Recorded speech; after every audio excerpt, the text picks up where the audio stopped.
कुस्तीपटू विनेश फोगाटनं निवृत्ती जाहीर केली आहे। विनेशची अशी निवृत्ती संपूर्ण भारतासाठी चटका लावणारी ठरली आहे। असं असलं तरी विनेशची कारकीर्द भारतातील शेकडो ॲथलीट तरुणींसाठी प्रेरणादायी ठरेल।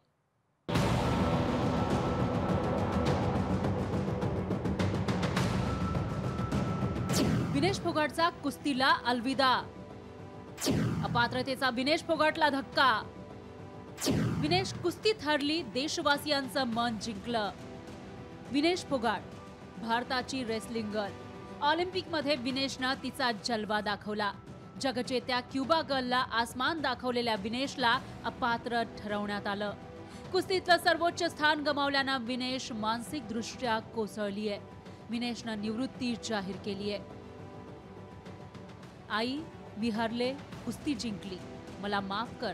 तुझं स्वप्न आणि माझं धैर्य तुटलंय। आता माझ्याकडे यापेक्षा जास्त ताकद नाही। अलविदा कुस्ती 2001 ते 2024 असं ट्विट करत विनेशनं निवृत्ती जाहीर केली आहे। विनेशच्या या निर्णयानं तिच्या कुटुंबालाही मोठा धक्का बसलाय। देखिए, जो 16 ओलंपिक लिया उसमें जो ना पूरी आस उम्मीद थी गोल्ड मेडल की, और 20 में थी, लेकिन रह गई, और 24 में तो पक्का ही होता भी जो ओलंपिक गोल्ड मेडल लेगी, और वो जो वंचित रहेगी डिस्क्वालीफाई कर दी। तो सब एक बात है, जो कोई भी हो तो क्यों उसकी जो आत्मा भराती है महसूस करता है, छोड़ दो, इससे ऐसा दुख होता है उसको, भाई जो 3 इवेंट ले लिया उसने ये। तो ये है, वो आएगी, उससे सब मिलके बजरंग हम सब मिलके जो करेंगे उसको समझाएंगे, फिर इसके बाद में कोई फैसला होगा। तो कोशिश होगी 2028 के लिए जो उसको समझाएंगे, हम सब मिलके आएगी, जो बैठ करके करेंगे बात। विनेश आणि तिचे कुटुंबीय कुस्तीसाठी वस्तस्थ आयुष्य जगत आलंय। तिच्या चुलत बहिणी आणि भावांनी कुस्ती या खेळासाठी मोठं योगदान दिलंय। हरियाणामध्ये महिला कुस्तीपटू विनेश फोगाटचा जन्म झाला। 2013 मध्ये दिल्ली इथं झालेल्या आशियाई कुस्ती स्पर्धेतून आंतरराष्ट्रीय कारकिर्दीला तिने सुरुवात केली। 2016 मध्ये झालेल्या रिओ ऑलिम्पिकमध्ये गुडघ्याला दुखापत झाली। 2017 साली आशियाई चॅम्पियनशिपमध्ये कमबॅक करत तिने रौप्य पदक जिंकलं। 2018 मध्ये झालेल्या कॉमनवेल्थ गेम्समध्ये सुवर्ण जिंकलं।